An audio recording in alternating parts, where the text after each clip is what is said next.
An old Sama tale goes something like this. An elder widower found a sea turtle and he brought it home to care for it.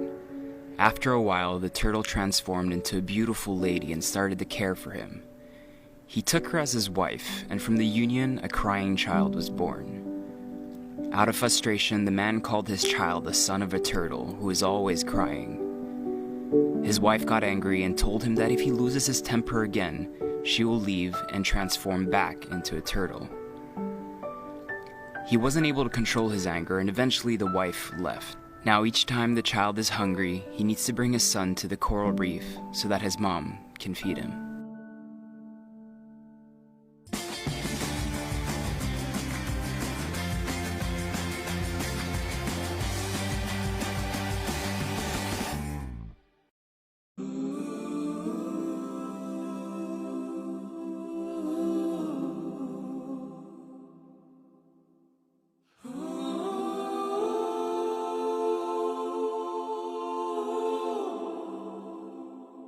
The Sulu archipelago is a group of islands in the south of the Philippines which don't have the best reputation.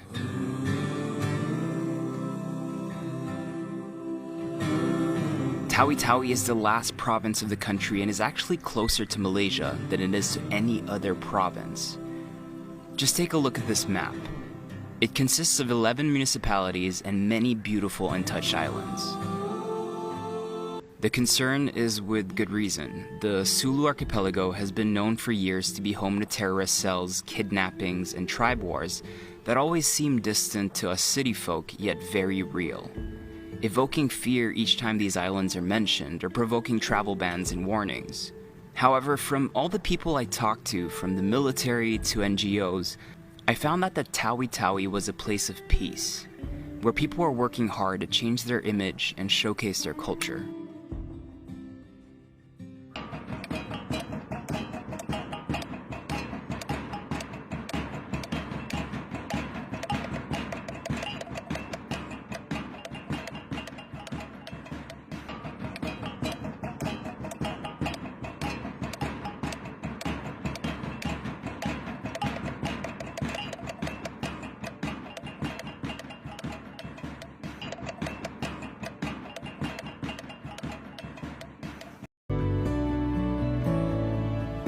Okay, I am absolutely starving, so I'm gonna dig right in. I'm gonna try first the sea urchin.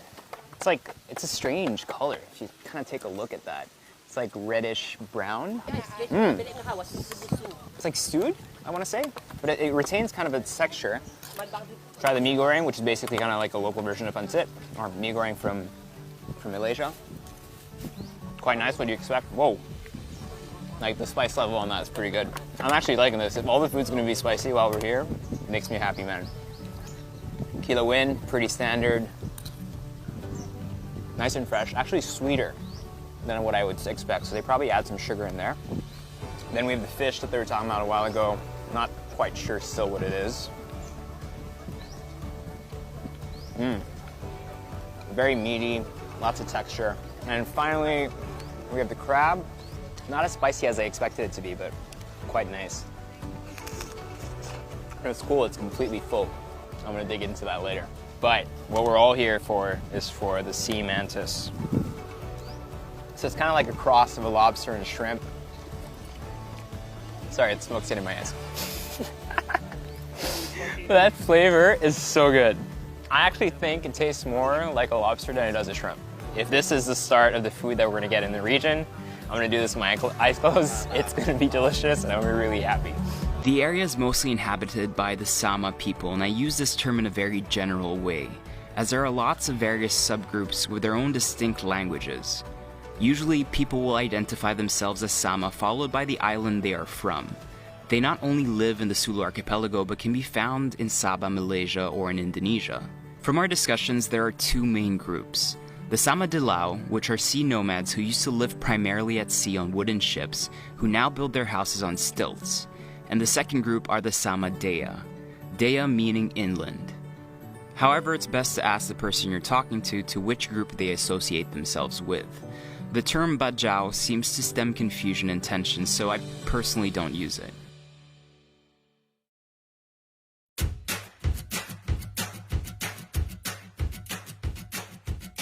They found a big boy, about 50 kilos, 60 kilos, but it took them 2 days to do it, so like impressive. Very unique from the rest of the Philippines, people here are primarily Muslim mixed in with their traditional beliefs. When the rest of the country was being taken over by the Spanish, this area held up longer. The island of Simunul is actually home to the oldest mosque in the Philippines, constructed in 1380. So these are the actual original pillars from that mosque, all the way from the 1300s, which is pretty impressive. And then the mosque itself has been renovated about 4 times already.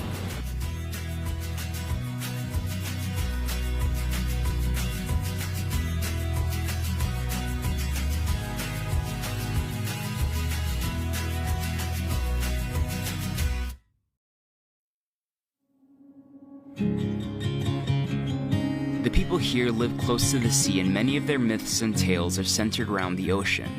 Being part of the Coral Triangle, Tawi-Tawi is one of the global centers of biodiversity. So we suited up to see this for ourselves. Okay, this is the dry spot.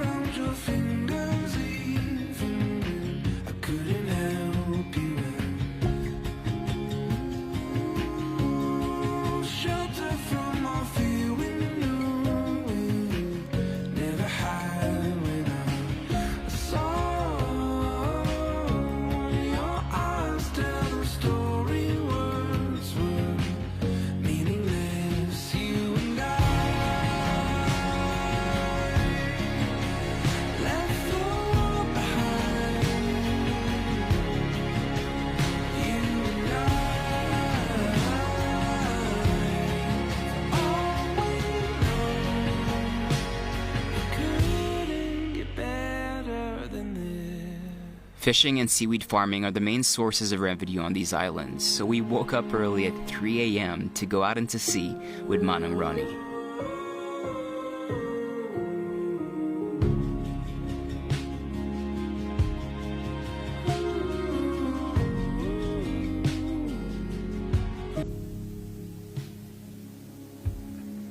It's 5:30. As you can see, the sun is rising now, so we've been out for about 2 hours. Being out here kind of reminds you of a couple of things. One, that it takes a lot of hard work, patience, and perseverance to actually catch fish. When you think of food, a lot of people look at it as a commodity because you go to the market and it's there, but you don't realize the amount of work that goes behind actually catching it. And the traders who actually do trading, or the exporters, that's where all the margins are added. But at the basis, none of that would be possible without this. And these guys get paid the least. So think about that next time you buy fish. This area being very remote, life is very different from what you might expect.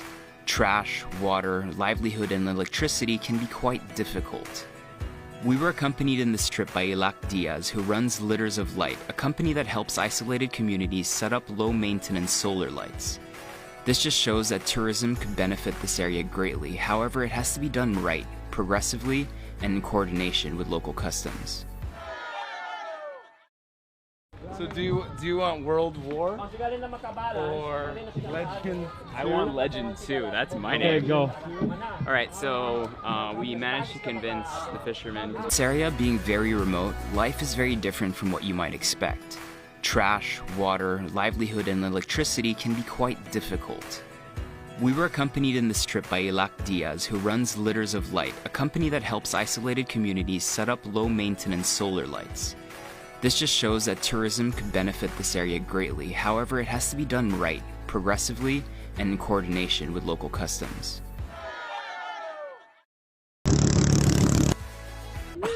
Tired and inspired, we top-loaded the speedboat under the stars on our way back to Bongao. 3 magical days. I've been wanting to go to Tawi-Tawi for the longest time, and it really did not disappoint in terms of expectations versus reality. It's really its own place. It feels like its own country. It has its own cultural norms, its own food. It's such a special island, it's such a special province that I wish more people would be able to experience. I get the stigma of fear and I get the stigma of security, and they just seem to be in a very You know, not the ideal location, especially because they're next to islands that are known for heavy conflicts. But everyone I met here said that it was super peaceful and super safe, and we never felt unsafe in everything that we did. So hopefully that opens up a little bit.